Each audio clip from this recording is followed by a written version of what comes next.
10-15 वर्षामध्ये एक आधीची पिढी हे जग सोडणार आहे. कटू असलं तरी हे सत्य आहे, कारण हे जग कोणी थांबवू शकत नाही. या पिढीतले लोक थोडे वेगळेच आहेत.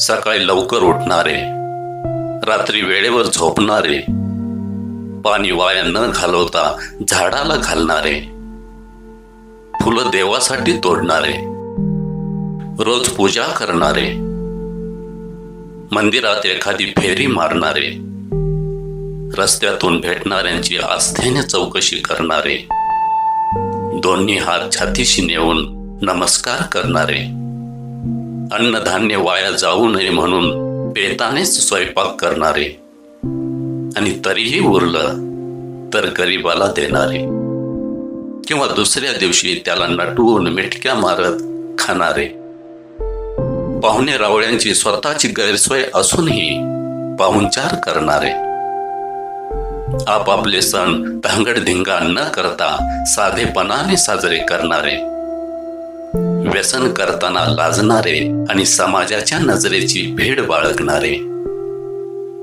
जुना झालेला चष्मा तुटला तर चिकटवून, जुनी चप्पल फाटली तर शिवून आणि जुना बनियान गलित गात्र होईपर्यंत वापरणारे, उन्हाळ्यात पापड वाळवणारे, हात दुखेपर्यंत कुटून मसाला घरी बनवणारे, फक्त बाहेर घालायच्या कपड्यांनाच इस्त्री करणारे, खिशातला पैसा जपून वापरणारे आणि शक्यतो घरीच जेवणारे, असे लोक आता हळूहळू हे जग सोडून चालले आहेत.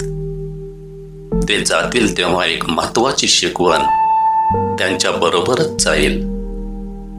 समाधानी, साधे, अर्थपूर्ण, दुसऱ्यांना प्रेरणा देणारं आणि समोरच्याची काळजी करणारं जीवन जगायचं असतं. ही शिकवण ह्या जगातून कायमचीच नाहीशी होईल.